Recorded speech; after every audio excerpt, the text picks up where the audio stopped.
Go ahead and call the November 15th, 2022 meeting of the Salina Planning Commission to order. Ty, has the Kansas Open Records meeting act been met? I can confirm that the packet was posted and the required notice of the meeting was provided. Thank you. Dean, roll call. I'll go ahead and call roll. Commissioner Farber? Here. Commissioner Ivy? Here. Commissioner Jones? Here. Commissioner Waters? Here. Commissioner Alt? Here. Commissioner Hay? Here. Commissioner Olson? Chair Mike Sell. Here. Okay, that will confirm that we have provided notice of today's meeting and we have a quorum to conduct business, so that will allow us to move ahead with today's agenda. Next item on the agenda is approval of the minutes. I trust you've all had a chance to read those. Any corrections or? Mr. Chairman, make a motion we approve the minutes of the November 1st, 2022 regular meeting. Second. Been moved and seconded to approve the minutes in November 1st meeting. All those in favor say aye. Aye. Opposed? None being heard, motion carries. Press your button. Thank you. New business items. Dean? We have one public hearing item for you this afternoon, and that's item 3.1 on your agenda, and that is application Z22-11. That application has been filed by Ben Burton and Gavin Schmidt requesting a change in zoning district classification from C1 restricted business to PC2 planned neighborhood shopping. And the purpose of the request is to allow a former veterinary clinic on a C1 zone piece of property to be converted to a beauty salon. Our property consists of two platted lots. One is in the King Edition, one is in the replat of Schippel Edition, but the property is addressed as 1001 Schippel Drive, and so we're a block east of Ohio Street on Schippel Drive. Dustin has the property identified for you on that aerial photo, and some of you may know this as the former location of the Town and Country Veterinary Clinic, and the building on this property dates back to 1977. And this is an area that's been platted and replatted and reconfigured a number of times by the original owner, which was Dr. King, a veterinarian who owned and developed this property. And the existing building, as we noted, was constructed in 1997 as a small animal hospital, and small animal hospitals are conditional use in the C1 restricted business district. At the time it was approved as a special exception, which is synonymous with the term conditional use permit. And the original building that was constructed there contained 2,800 square feet and had 8 off-street parking spaces east of the building. It was used as a veterinary clinic until 2021, when the veterinary clinic relocated to a new location at 1501 South Ohio Street. So the property that's in discussion today is currently vacant. The applicants have a contract to purchase that property.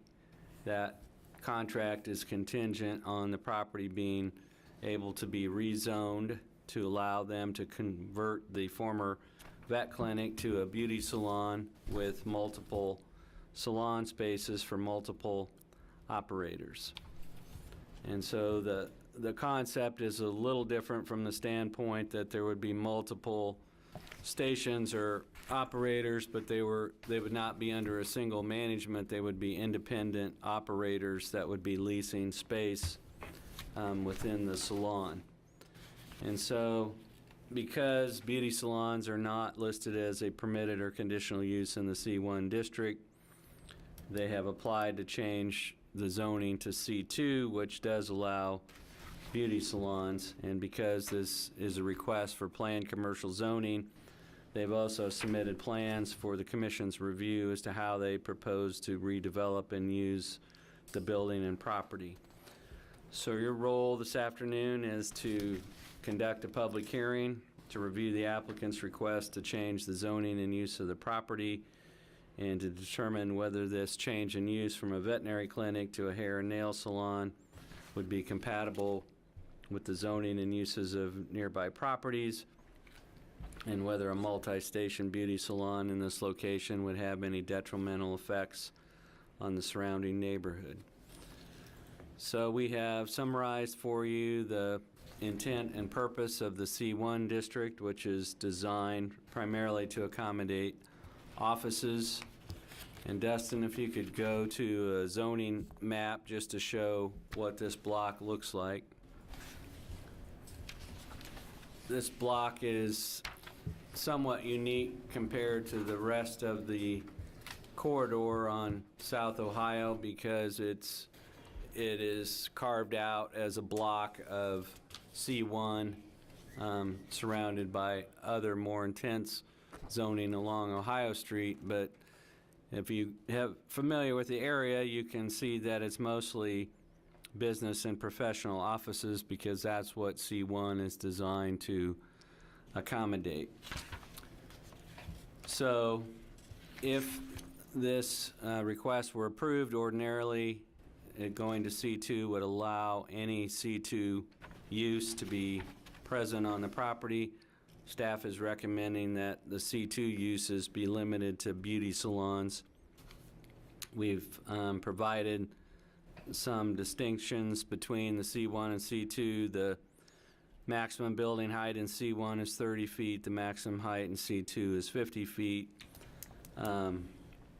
And there's more lot coverage allowed in C2 than C1. The parking requirement for a veterinary clinic is 1 space for every 200 square feet of clinic area. For a beauty salon, it's 2 spaces for each chair or operator. And in the C2 district, all parking and driving aisles have to be paved with asphalt or concrete. And for new construction, such as the new veterinary clinic at 1501 South Ohio, there is a requirement for front yard landscaping. In this case, the property was developed in 1977 before landscaping regulations were in effect, so the landscaping that's there was put there voluntarily by the owner, not by any landscape regulations. So this property has been on the market and vacant since the Town and Country Small Animal Hospital relocated. And the experience staff has had visiting with people interested in the site, most of the uses proposed have not been for uses that are allowed under C1 zoning. The property owner believes that the C1 zoning limits or inhibits the marketability of the property. We have 2 lots that are part of this application. The south lot that's got the building on it, has 17,000 square feet. There's a vacant lot to the north that has 10,000 square feet that's available for either expansion or additional parking as needed. So again, under straight C2 zoning, the property could be used for any use permitted in C2 and would not be limited to just a beauty salon. This is being done as a planned C2 so that the uses could be limited to a beauty salon. So if you've looked at the neighborhood or the aerial photo, you can see this area is kind of a transition area between Ohio Street corridor and residential housing on the west side of Fawn Street. And so up and down Ohio, we have a mix of C1, C2, and C3 zoning. And this block, as we noted, is somewhat unique because it's an area of C1 that's carved out, and it's designed to serve as a buffer between Ohio Street and the residential neighborhoods to the west. It's mostly occupied by professional offices. The Planning Commission did recommend, and the City Commission approved, a zoning change for the former Security Savings and Loan site that's at the corner of Schippel Drive and Ohio. And that was done because that became a multi-tenant property, and the C1 zoning or C1 sign regulations were found to be too restrictive, and so it was rezoned to allow for additional signage, but both the uses that are there today would be allowed in C1. So the primary differences between C2 and C1 is C2 allows a number of uses that involve retail sales and services that generate more traffic and require larger sites than C1. So Dustin, if you could scroll up to show the center at Cloud in Ohio, north of the Exchange Bank. So the strip center that's north of Exchange Bank that has the Papa John's in it, that property is zoned C2. So the Papa John's restaurant and those other uses are examples of uses that could be allowed in C2 unless they're restricted. And so C1's designed mostly to accommodate offices. C2 has less lot coverage, it has lower heights. And so when you're a property that's zoned C1, it just has a different look than some of our other commercial zones. But since we're talking about a planned C2 district, that can be tailored to be more restrictive and to meet the needs of the particular site. And so, in staff's opinion, this site would not be suitable for any of the other additional uses permitted in the C2 zoning district. So if this was proposed as a site for a Papa John's restaurant, we'd probably look at it differently than what is being proposed as a beauty salon. So the question before the commission is whether the proposed Plan C2 zoning is needed or justified in this case, and whether it would be compatible with what's nearby.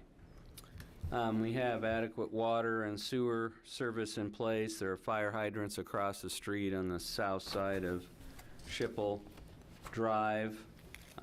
There's a good storm drainage system that collects runoff and takes it to the east over to Ohio Street, where it ends up in the old Smoky Hill River channel. We've got gas and electrical service. There's no physical changes that are being proposed to the footprint, so we don't think there would be any change or burden on public facilities or services. There are some C2 uses that could generate quite a bit more traffic, but we believe that the beauty salon operation would be comparable to the traffic that was previously generated by the veterinary clinic. Both the C1 and C2 zoning designations are considered appropriate under the comprehensive plan for this location. The building is kind of oriented, so the front entrance faces east, and we have indicated what we believe to be the existing building setbacks in the site plan, but they're not based on a survey, and so we think a site survey is needed to confirm some of the existing dimensions. But we can say, looking at the site plan, that there's no additions or changes to the footprint that are being proposed. As far as off-street parking, the applicants have indicated that they're proposing 14 individual studios. That would result in a requirement of 28 off-street parking spaces, and that would be an increase of 20 from what is there today. And their plan is to have a one-way driving aisle on the east, have it loop around the building and exit onto Fawn Street. So access would be from Schippel Drive and exiting onto Fawn Street. The building is a wood frame construction. It's got a dark wood exterior and a residential style roof. The applicant has submitted elevation drawings that are in your packet, and we have to display here. They've indicated changing out a number of windows and doors.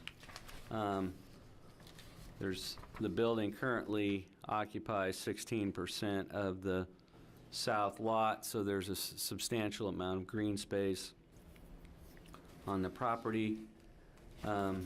We would request the applicant to clarify any changes to exterior colors or finishes that are being proposed.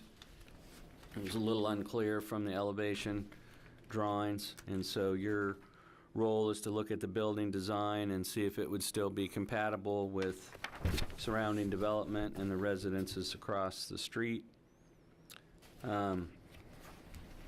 This development would not trigger new landscaping requirements, so there's not a landscape plan that's been submitted. If they were building a new parking lot on the north vacant lot, then they would have to have some landscaping with that lot. One of the things that we looked at and have looked at in previous cases is that the C2 sign regulations and the C1 regulations are similar in terms of the total sign allowance, but the main difference is in C1, the maximum sign size is 32 square feet, and the C2 district allows pole signs up to 30 feet in height, while the C1 district allows ground signs up to 8 feet in height. And staff believes that the C1 sign regulations would accommodate this type of sign, and that's a better fit for the property than having a pole sign, which C2 could potentially allow. So we've got two components for you to be looking at today. First is to establish whether or not the requested Plan C2 zoning is suitable for this site and compatible with the surroundings. The second is if you choose to recommend that zoning change from C1 to PC2, then you'll need to look at the applicant's site development plan for the beauty salon and determine if the plan meets all of the development criteria. So one of the things that I did not discuss, other than the number of parking stalls, is if you go back to the site plan, Dustin, or we can look at the aerial photo. But if you look at the aerial photo today, there's only parking on one side of the driving aisle, and that's on the west side. And the applicants are proposing to double load, in other words, have parking on both sides of the drive aisle, but they haven't really proposed modifying or expanding the width of the pavement. So as we looked at this, there's not sufficient width to accommodate the design that they're proposing. So I'll let Dustin elaborate that on a little bit, but we're kind of focused on page 7 of your report on off-street parking. Yes, thank you. So currently,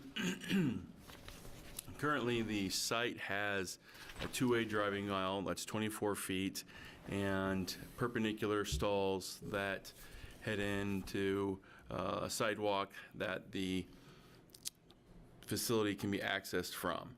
And so in total, when we have perpendicular 90-degree parking like this, you have to have a 19-foot stall and a 24-foot wide driving aisle, access aisle that accesses the parking stalls, and combined that adds up to 43 feet. When we go from 90-degree parking to angled parking, the math changes a little bit. And so this here is our parking matrix that we use when we deal with different designs, different angled parking stalls that aren't 90 degrees, and in cases where we go from two-way traffic to one-way traffic. So for 45-degree parking stalls, you have to have a distance from basically the curb to the end of the line that comes straight out perpendicular from the curb, 19.8 feet. And that's for a single one-way drive, that's 12 feet. So what that means is you have to have a 19.8 parking stall. Pull this up. You have to have a 19.8 distance here with 12 feet here and another 19.8 here, which adds up to 51.6 feet total. And currently the site doesn't have that unless we were to widen the paving area. Now in staff, when we did our measurements, we believe that there is an additional roughly 13 feet potentially. They wouldn't need all of that. From our calculations, they're between 8 or 9 feet short. So an 8 or 9 foot widening of this strip, as well as the strip on the north, could get them the dimensional width that they need to have the style of parking that they want. And so we say that to note that we believe that the plan could be modified to accommodate one-way driving with angle parking on each side of that one-way driving aisle. It's just the plan currently doesn't meet those dimensional requirements yet, and so staff would need to work with the applicant to achieve those minimum dimensional requirements. So the good news is the space is available to provide the needed off-street parking. It's just that the design that was submitted is short on some of the dimensions in terms of making it work. But it would be a more difficult situation if there wasn't any physical space to provide the 28 spaces. There is room to provide the 28 spaces. It's just this particular plan that is before you does not meet all of our dimensional requirements. So we wanted to provide that information to the commission. And so you've got two things that you're making recommendations on. One is whether you wish to recommend approval of the change in zoning to allow the beauty salon use. And so you could recommend approval of the zoning change for these two lots. You could recommend approval with use of the property limited to a beauty salon and the permitted uses allowed in the C1 district. So it would be maintain the C1 limitations plus the addition of a beauty salon. You could postpone consideration of the zoning request to a future meeting date if you feel you need additional information. Or you could recommend that the status quo be maintained and that the site retain its current zoning. Our recommendation would be that a Plan 2 zoning lot be created for this project, limited to beauty and nail salons and the other permitted uses in the C1 district. That signage be limited to the C1 sign limitations, and that a final site development plan would be reviewed and approved by staff. We would work out the parking lot dimensions and all at the staff level, and those would be recommendations on the zoning side. On the site plan, you could recommend approval of the site plan subject to whatever conditions you think are appropriate. You could recommend approval of the site plan subject to some design changes that you think need to be made. You could recommend denial of the plan as submitted, or you could postpone consideration if you believe there's a need for additional information on the site plan before taking action. As to the site plan, our recommendation is that the site plan be approved subject to the condition that a site survey be submitted by the applicants that would confirm all the existing building setback dimensions, and that a revised site plan of the proposed parking lot layout that meets all the dimensional requirements be submitted. So I think with that, I would pause for any questions that you have about the staff report or any of the plans that were submitted. And if not, we do have the applicants here if you have questions you wish to address to them. Any questions of staff? Dean, you were talking earlier there about the development on the property, including the signage. So you're recommending or the staff is recommending C1 because you really don't want a pipe sign?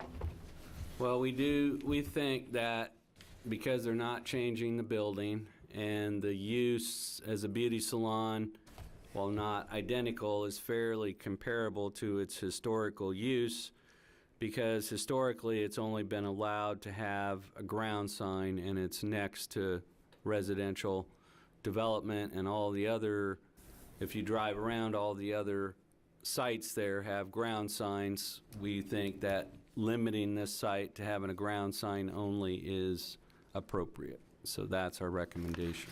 Okay. Are the applicants aware of the additional footage needed on the parking? Are they willing to go with that plan? I'll let Dustin answer that. Staff did have a brief conversation with the applicant, and we didn't get into all the complete details, and we haven't had a chance to sit face-to-face around the plan to talk about it, but they are aware that our analysis is that that proposed parking area is too narrow and doesn't meet the dimensional requirements. Dustin, there's 2 parking spaces on the, would that be the northwest side of that building that were previously used for the doctors in the vet clinic? What will those be used for? These here, Yes. if you look at the site plan, it looks like part of that will be consumed by the new parking lot, and I'm not sure what the remaining piece will be used as. That would be a question for the applicant. You can't make the new parking lot line up with those 2 spaces or use them as a connection to the street. So these are like the 2 spaces right here. So the north one is being incorporated into this parking stall, and the driveway connection will be new, and it will be north of the existing one. And this looks like the southern space that was used by the doctors, and the applicants will have to address what they plan to do with that space. Any other questions of staff? Dustin, can you show a street view of the existing building?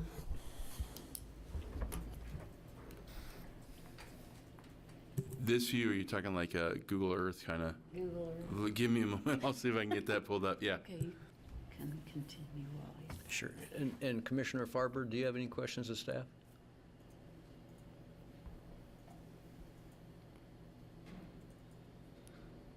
Not specifically. I noticed the landscaping was removed for parking as well. I guess that's down on the south side, south entrance. But I think that will be addressed for the site plan and the survey with more information on that. If you look at the site plan that was submitted, what Mr. Farber's referring to is there's a landscape bed at the south end by Schippel Drive, and in order to get additional angled spaces in there, they're showing those handicapped accessible spaces superimposed on top of that landscape bed. So that would be proposed to be removed to make way for additional parking along that side of the building.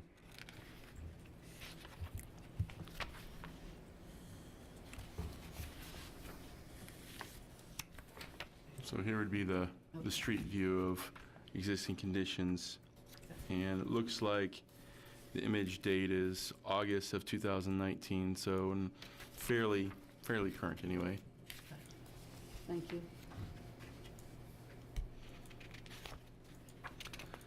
So there's not that many windows in the facade, and so as we interpret their plan, it looks like they're adding a number of windows to provide additional natural light.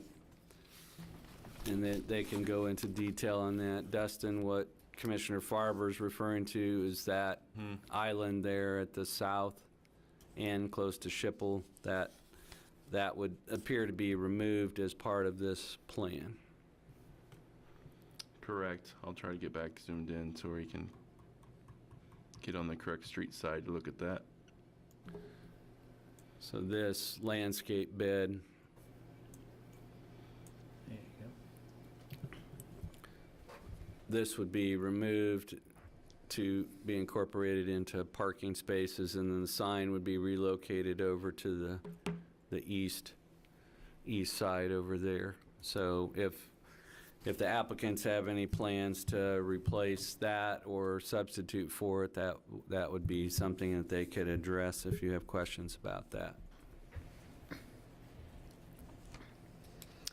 Any Is there further? any concerns about the additional traffic coming onto Fawn Street, which is mostly residential?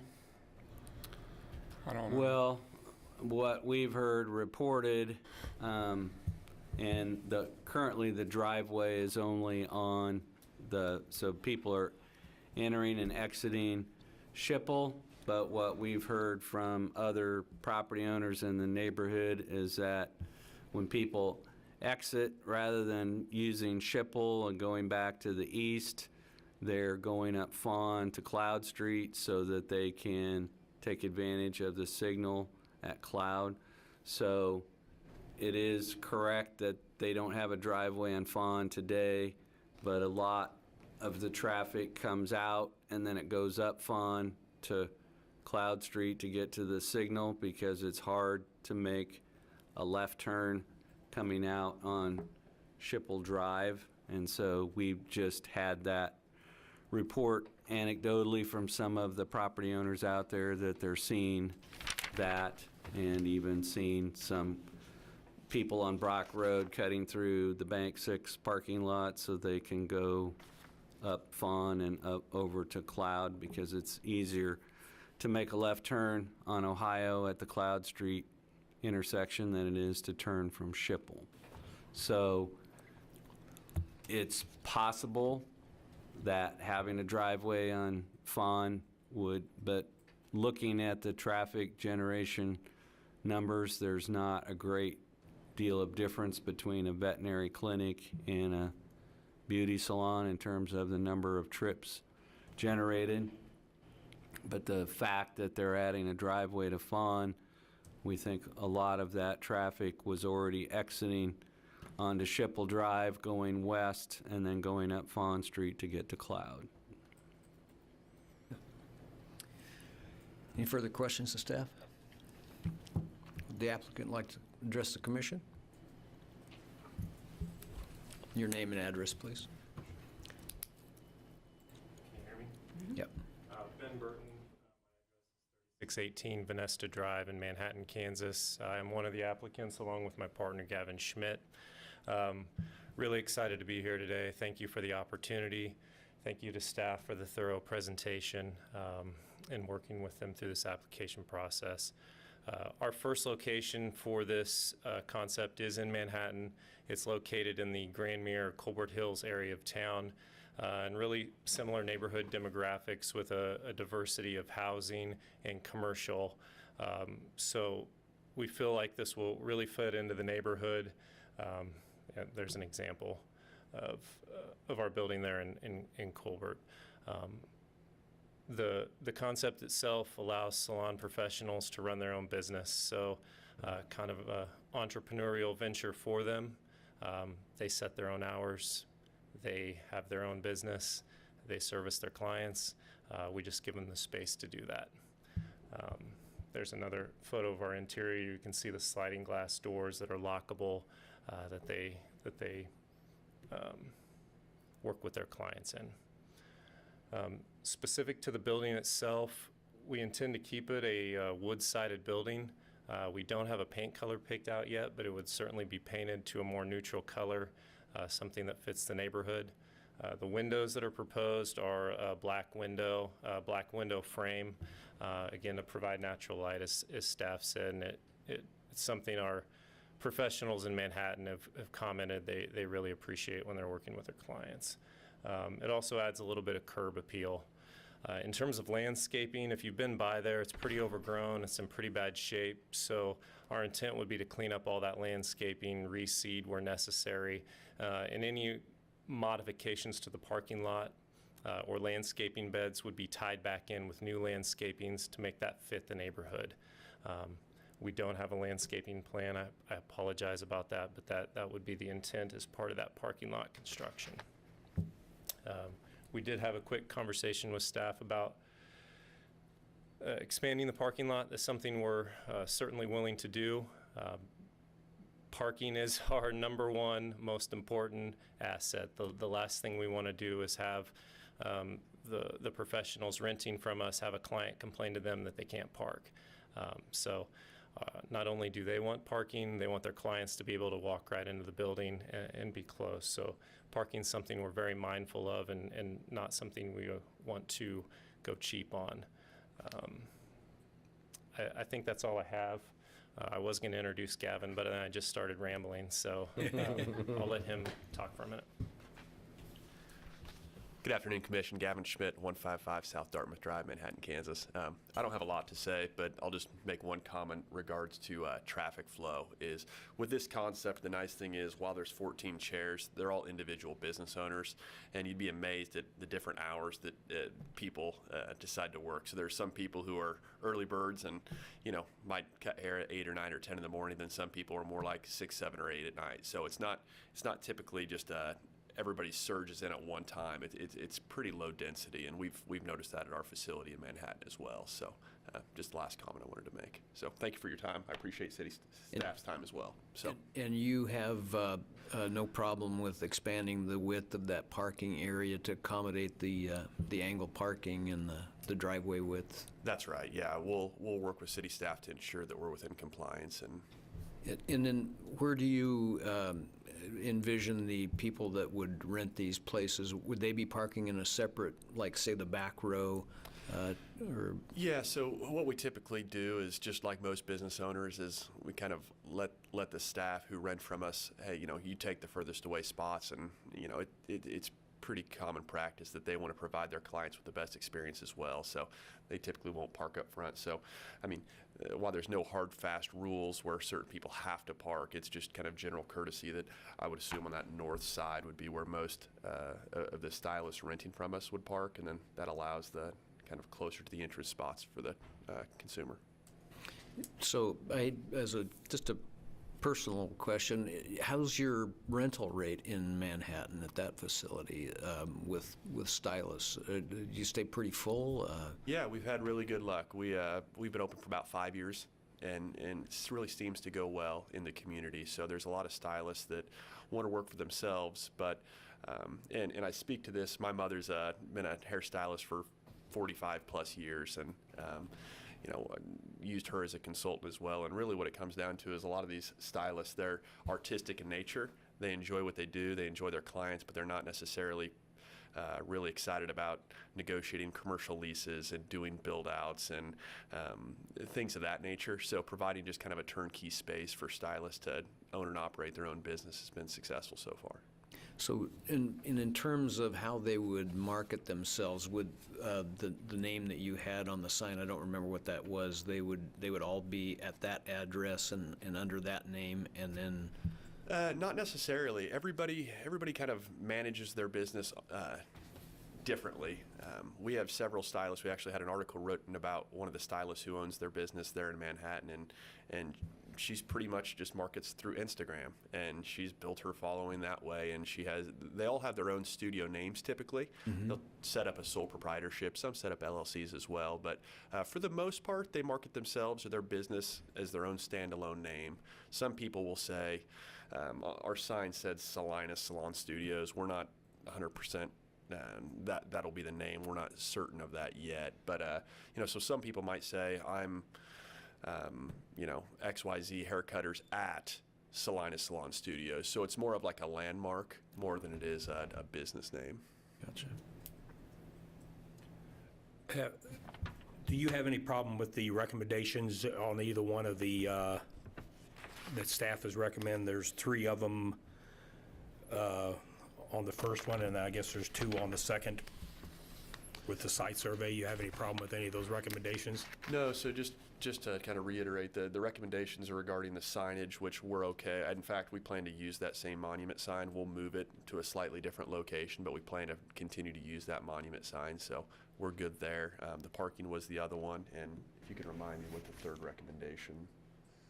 Yeah, we just had a requirement that we would get a site survey, so that would serve as the basis both to just confirm existing building setbacks, and also a site survey would help us make sure we've got all the dimensions met for parking. Yeah, that's great. Yeah, we're fine with all of those. Any further questions of the applicant? Commissioner Farber? He's shaking his head no, so. Thank you. Yeah, thank you guys. Appreciate your time.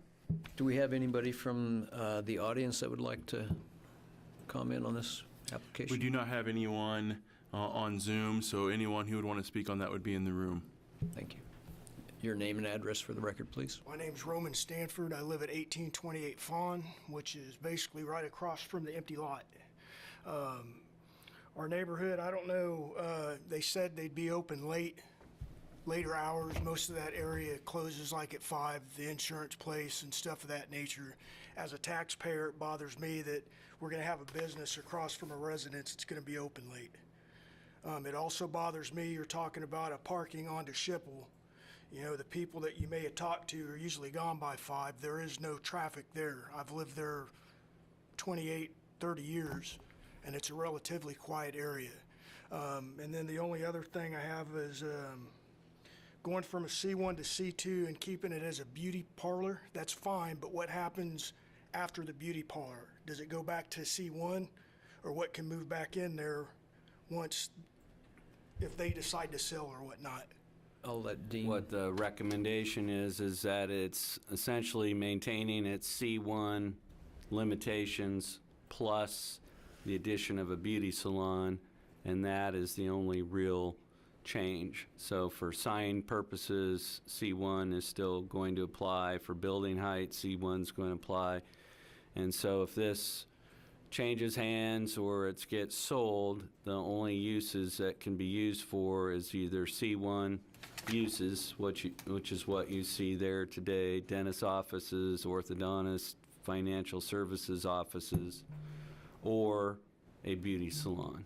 But those would be the only uses. No other C2 uses would be eligible to be on that site.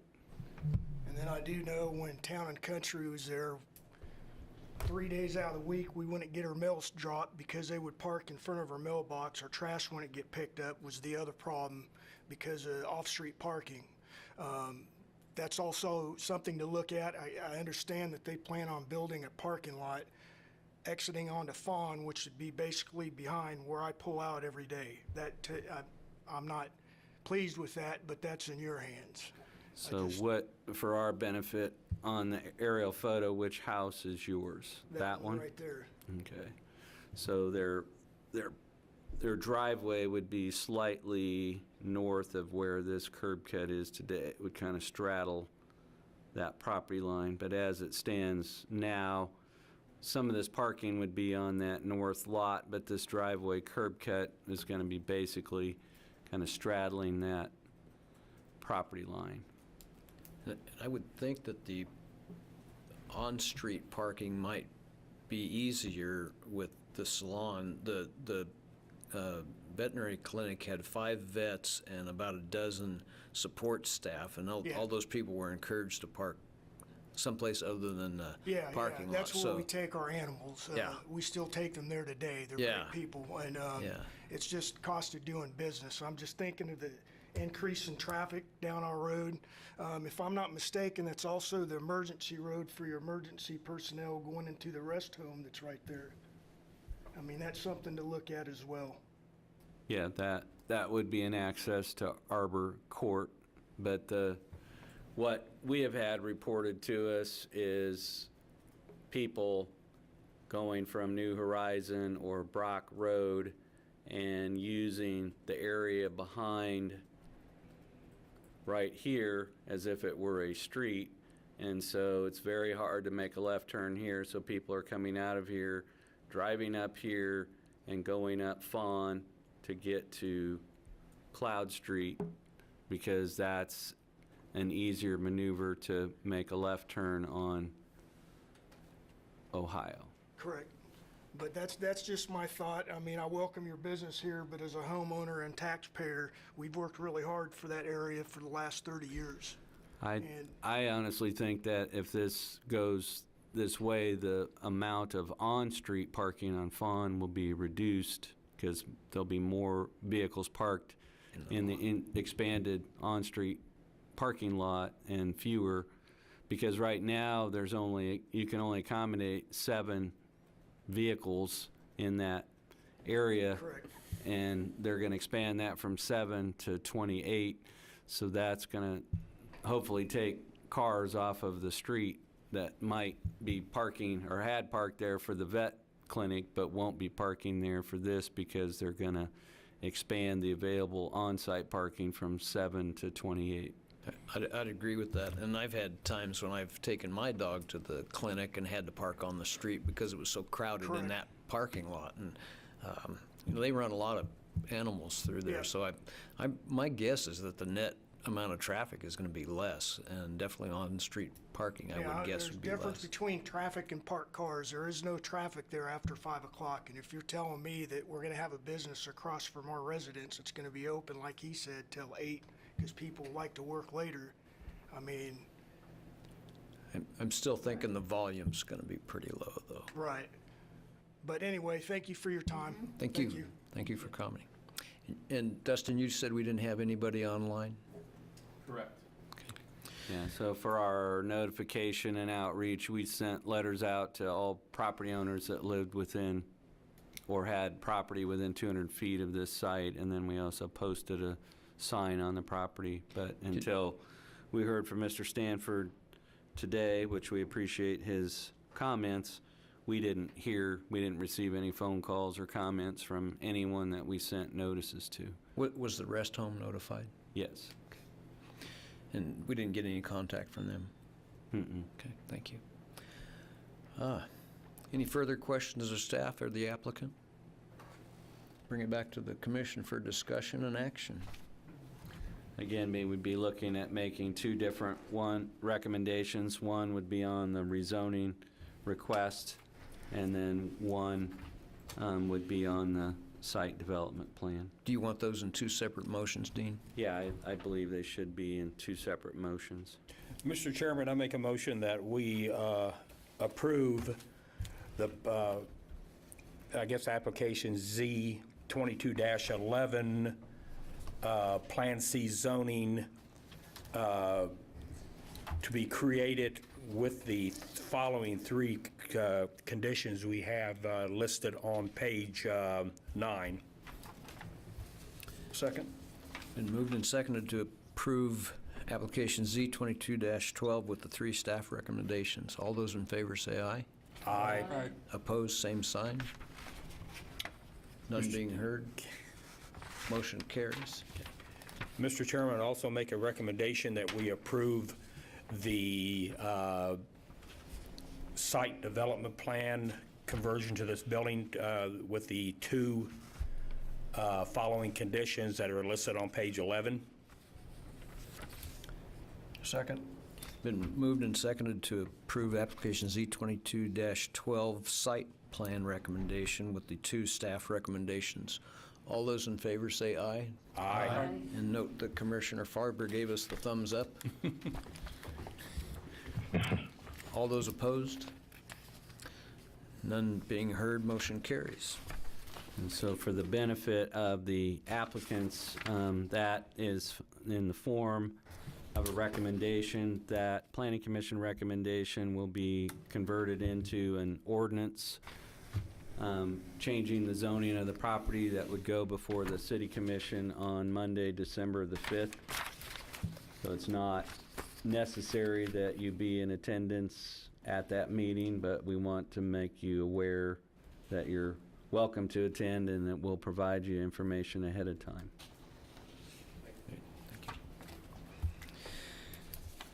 Okay. Dean, unfinished business. In terms of unfinished business, we have a meeting scheduled for December 6th that has a fairly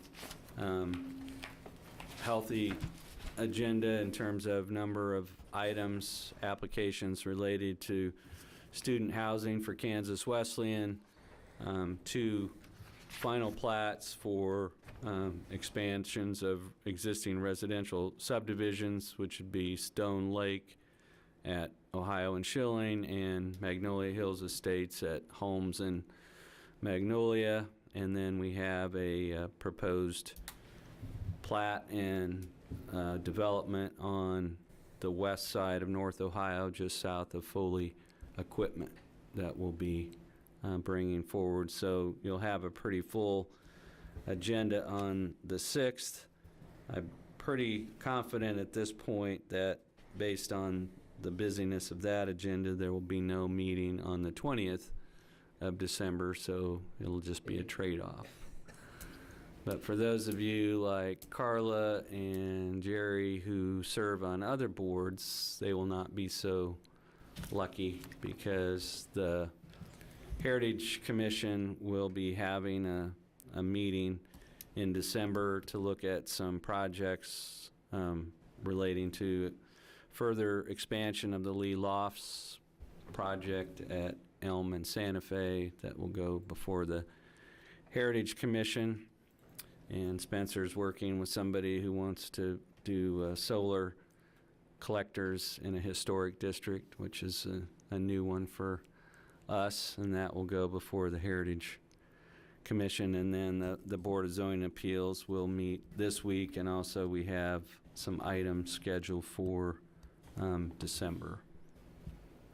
And so all of our boards, including the Design Review Board, Heritage Commission, Board of Zoning Appeals, will be fairly busy in December, but we think on this, once we get through the 6th, that we won't meet the rest of the year. So that'll be the trade-off. And Mr. Chairman, I will also, as of December 6th, I will be resigning from the board, so the 6th will be my last meeting. So he's got new duties to undertake, and so we do appreciate his service. I was, just for some of you that may have worked with him in the past, I just wanted to share that John Berger, who was assistant planner for 29 years with the city, has passed away, and so at the age of 70. So he retired in October 2020, but he has passed away, so we just wanted to share that with commissioners. I always enjoyed John's historical architectural perspective on things, and he was very sharp and very learned. We're still missing a lot of the institutional knowledge that he had, and none of us have the architectural background to know the terminology and the nuances that John did, so he is missed. He could look at something and just tell you, oh yeah, that's a Plains Craftsman, you know. Anyway, well, sorry to hear that, Dean. Anybody from the public online, Dustin, for public forum? No, we do not have anyone from the public to speak on public forum. It doesn't appear there's anyone in the room. I'd entertain a motion for adjournment. So moved. And second? Second. Moved and seconded to adjourn. All those in favor say aye. Aye. Opposed? Aye. None being heard? We are adjourned.